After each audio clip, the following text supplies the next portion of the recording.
segue o impasse sobre a CPI dos atos criminosos do dia 8 de janeiro no Senado.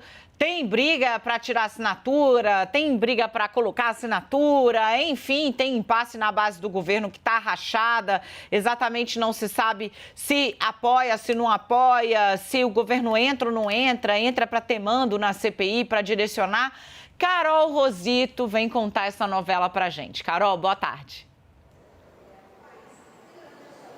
Oi, Dani, boa tarde para você, boa tarde a todos. Olha, esse impasse, né? Mais um impasse que a gente acompanha dentro do Congresso Nacional para tentar instalar uma CPI por lá. Dessa vez, o presidente do Senado, Rodrigo Pacheco, quer que a senadora Soraya Tronic, que é a autora desse requerimento, que ela revalide as assinaturas que ela conseguiu colher durante esse período, né? Isso porque, como você lembrou, esse pedido original aconteceu logo depois dos ataques criminosos do dia 8 de janeiro, ou seja, durante ainda o recesso parlamentar da outra legislatura, né, da última legislatura. E Rodrigo Pacheco quer agora, então, que ela verifique, de fato, se os mesmos senadores, os senadores em exercício, continuam apoiando essas investigações. Ele sinalizou isso, inclusive, essa semana, durante reunião de líderes, dizendo que só vai ler o requerimento no plenário, que é até um próximo passo, ali, um passo importante também para dar andamento à instalação de uma CPI, depois que ela apresentar, então, esse requerimento. Soraya Tronic, no entanto, afirma que o próprio regimento do Senado não exige que ela verifique essas assinaturas, né? Ratifique, então, novamente esse documento. De qualquer maneira, ela já possui pelo menos cerca de 41 assinaturas, o aval ali de 41 senadores. Apenas o senador Flávio Arnes decidiu retirar o seu apoio até o momento, o que significa, né, Dani, que é um número bem acima do que ela precisa, de fato, para cumprir um dos requisitos que são necessários para abrir uma CPI. A gente lembra que são necessários, no mínimo, 27 assinaturas. Enquanto isso, continua esse imbróglio nos bastidores, porque, sim, de um lado, a base aliada do governo, que lá atrás chegou a apoiar a abertura de uma CPI, agora mudou um pouco de ideia, está pensando melhor, avalia ali nos bastidores que abrir uma CPI nesse momento pode prejudicar o governo do presidente Lula, pode respingar em autoridades da nova gestão, pode até servir de palco, né, para a oposição tentar trazer elementos ali que, de alguma maneira, responsabilize o governo pela omissão em relação à segurança que a Praça dos Três Poderes, que atingiu o Planalto, o Supremo e também o próprio Congresso Nacional. Mas, por outro lado, tem senadores dizendo também que, olha, melhor abrir a CPI só no Senado, uma CPI independente, do que deixar acontecer também aquela outra CPI mista, que tem um movimento na Câmara dos Deputados, com uma outra ala de senadores tentando abrir uma CPI também para investigar o mesmo assunto. Então, seria melhor deixar esse assunto interno somente entre os senadores. Enquanto isso, esse documento segue parado na mesa do presidente Rodrigo Pacheco, que está sendo pressionado, inclusive, pelo Supremo Tribunal Federal. A gente viu essa semana o ministro Gilmar Mendes pedindo para ele se manifestar, né, sobre o prazo, por que ainda não leu esse documento, e ele deve responder oficialmente que não fez isso justamente porque aguarda uma resposta da senadora Soraya Tronic apresentando um novo documento. Um imbróglio que a gente já viu, inclusive, em 2021, em relação à abertura da CPI da pandemia. A gente lembra aqui, né, Dani, que o presidente Rodrigo Pacheco só instalou a CPI depois que o Supremo também deu essa ordem, então, para instalar os trabalhos. Eu volto com você. Valeu, Carolzinha, obrigada. Gente, tá um estica e puxa danado. Volta a minha dupla dinâmica aqui, Batman e Robin. Pode chamar assim, de Batman e Robin, meninos? Não curtiu. Pode ser, por mim pode ser, não me desagradei não. Vou dar uma resposta de nerd geek aqui, eu sou mais Marvel do que DC. Ah, ótimo. Não, tudo bem, não tem problema. Nesse caso, eu tô por dentro. A grande questão é que no multiverso da Marvel, duplas não são tão comuns, né? Você tem só, tipo, o Homem-Formiga e a Mulher-Formiga. Not great, não dá aqui, não é o caso, né? Eu vou pensar sobre isso, Yuri, não tem problema, eu já tô atenta. Chama o Naka e a gente faz o Quarteto Fantástico. Ai, gosto. Seria... Ou todos juntos os Vingadores, né? Gosto mais. Viu? Hoje eu tô de Viúva Negra, aquela, né? Oi, Johansson. Daniela Johansen. Delusional. Como é que é, querido? Daniela Johansen.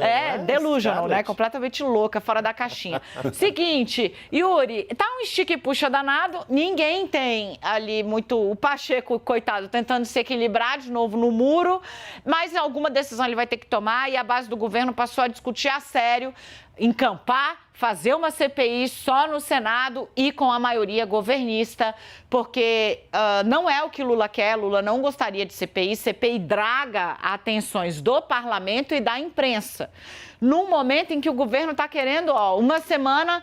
Toda semana a gente contou isso para vocês, bastante tempo, vocês estão vendo que é fato, tem um anúncio novo. O cronograma está sendo seguido à risca e daqui a pouco o Lula vai para a China, quer voltar com novidade, daqui a pouco vai ter relançamento de outros programas, vai ter novidade e ele vai ter de dividir isso com o CPI, que para a gente é uma maravilha. A gente acompanha e vai esmiuçando e, enfim, a contragosto pode ser que a base do governo tenha de encampar mesmo a CPI sobre os atos golpistas. Yuri. Pois é, o que me chamaram a atenção nesses dias com essa discussão sobre CPI ou CPI mista, né, a CPMI.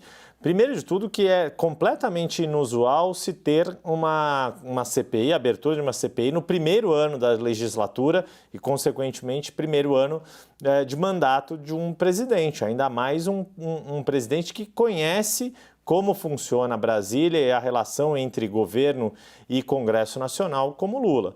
Mas, se não houver alternativa melhor ou se houver um risco real de a oposição conseguir emplacar uma comissão parlamentar de inquérito, seja ela mista ou no Senado, aí sim, esse caminho da CPI mais governista seria uma das alternativas. Também não chega a estar totalmente descartada a hipótese de você ter a parte burocrática de uma CPI do Senado, que é a leitura do requerimento e a sua instalação, como diz não só o regimento da Casa, mas aquela determinação do Supremo Tribunal Federal, que foi a que garantiu a abertura da CPI da pandemia na legislatura passada, no governo Bolsonaro, mas cabe aos líderes das bancadas fazer a indicação dos seus integrantes. E com isso se poderia ganhar algum tempo, porque é preciso lembrar, o governo tem pelo menos 2 agendas que dependem muito do Congresso Nacional por se tratarem de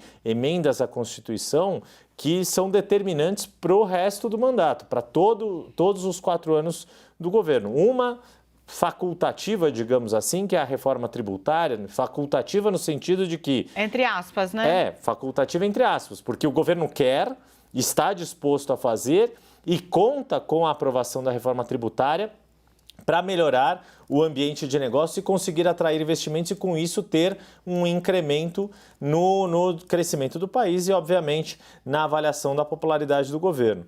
Mas tem uma outra emenda constitucional, que esta sim é obrigatória para os planos do governo, que é o novo arcabouço fiscal, as novas regras para a substituição do teto de gastos, que é uma regra constitucional. Para ser extinto o teto de gastos, ele precisa também passar por uma mudança na Constituição, ainda que depois o novo arcabouço possa ser por lei complementar. Mas, de qualquer modo, são 2, no mínimo, votações de propostas de mudança na Constituição que exigem fôlego e energia do governo, que uma CPI seria um problema sério ou, no mínimo, um desgaste além do desnecessário para isso. Ô, Leandro, tem uma questão aí que é também o discurso para o público, né? Porque, obviamente, os que estão fazendo barulho pela CPMI em especial, né? Para você ver, tem deputado e deputada que estava convocando os atos ilegais ou fazendo propaganda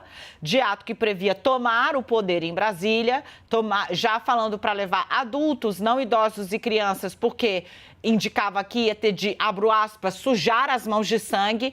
Isso era público e notório, ainda mais para quem está dentro de grupelho de extrema-direita radical golpista. Aí é que você recebe mesmo. Quem demora a receber somos nós da imprensa, né, que fiscalizamos. Mas você quem está dentro dos grupelhos golpistas radicais sabe que nós estamos aqui falando a verdade. Então, tem gente que estava lá fazendo propaganda desse chamado maneiro, só que não criminoso, para o dia 8 de janeiro, e agora está falando: vamos descobrir os infiltrados, que os culpados sejam punidos, mas vamos pegar as pessoas. CPMI do dia 8 de janeiro. Faça-me o favor, né? Então, o que está acontecendo? Nas redes também tem gente que quer pressionar ou fustigar o governo, falando: mas por que o governo não quer CPI? Não quer que quem não deve não teme, aquela maravilhosa máxima, né? Quem não deve não teme. Por isso, é uma questão de dragar as atenções do país e mais, né? Manter o 8 de janeiro como uma coisa que não se encerrou ainda, né? Que de fato ainda não acabou, tem muita gente presa, muita gente para ser julgada, muito para esclarecer, mas como uma grande pauta nacional. Mas pode ser que seja obrigado a abraçar a empreitada para evitar aí digamos, uma corruptela da ideia de se investigar de fato e se tem ali essas pessoas que ajudaram a convocar esses atos tendo palanque, palco para produzir, inclusive, infelizmente, fake news, que é uma das especialidades de alguns desses nomes. Na primeira semana depois do 8 de janeiro, os deputados da base do governo, né, vários eu conversei, senadores foram a público falar isso também, defendiam uma CPI, defendiam que se fizesse uma CPI para apurar quem financiou e ir para cima dos golpistas, né? O governo, em determinado momento, topou essa ideia, tanto que tem assinaturas ali de gente que apoia o governo Lula na CPI da Soraya Tronic, que agora está nessa questão que a Carol Rosito explicou para a gente, de ter que refazer essa coleta de assinaturas. Só que aí o tempo foi passando.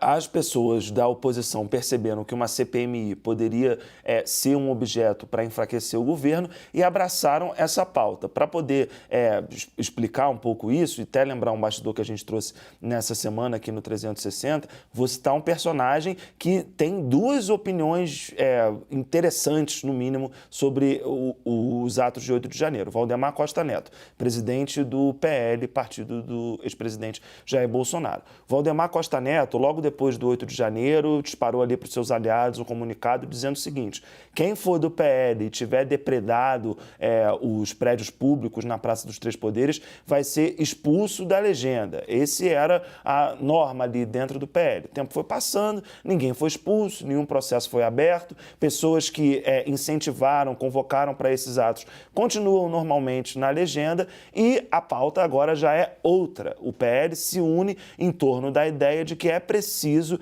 usar a CPMI para mostrar qual a responsabilidade do governo federal sobre os atos do 8 de janeiro, o que o Ministério da Justiça deveria ter feito e não fez, fustigar o Flávio Dino e colocar como pauta essa questão dos presos, né, das pessoas que estão presas, e aí tem toda aquela narrativa de que elas não fizeram nada, eram senhorinhas e senhorizinhos que estavam ali lutando por um país melhor, quando na verdade não era isso e não é por isso que essas pessoas estão presas, mas é um abraçar de narrativas, né? Primeiro você diz que vai expulsar quem depredou, depois você passa a endossar essa CPMI, que nasce para ser um espaço da oposição, para ir para dentro do governo Lula e tem um apoio muito consolidado dentro do PL, inclusive de figuras que não são do PL, mas são da oposição, como o Marcos Duval, né? Apesar do PL dizer que a CPMI é para atacar o governo Lula, para gerar desgaste para o governo Lula e não para resolver os problemas tantos que o Marcos Duval tem depois daquela história que ele criou lá, da tese do golpe, enfim, tudo isso que está sendo investigado ainda. Mas é para mostrar como a oposição foi mudando um pouco a sua visão sobre a ideia de fazer uma comissão parlamentar de inquérito sobre o 8 de janeiro. Dani.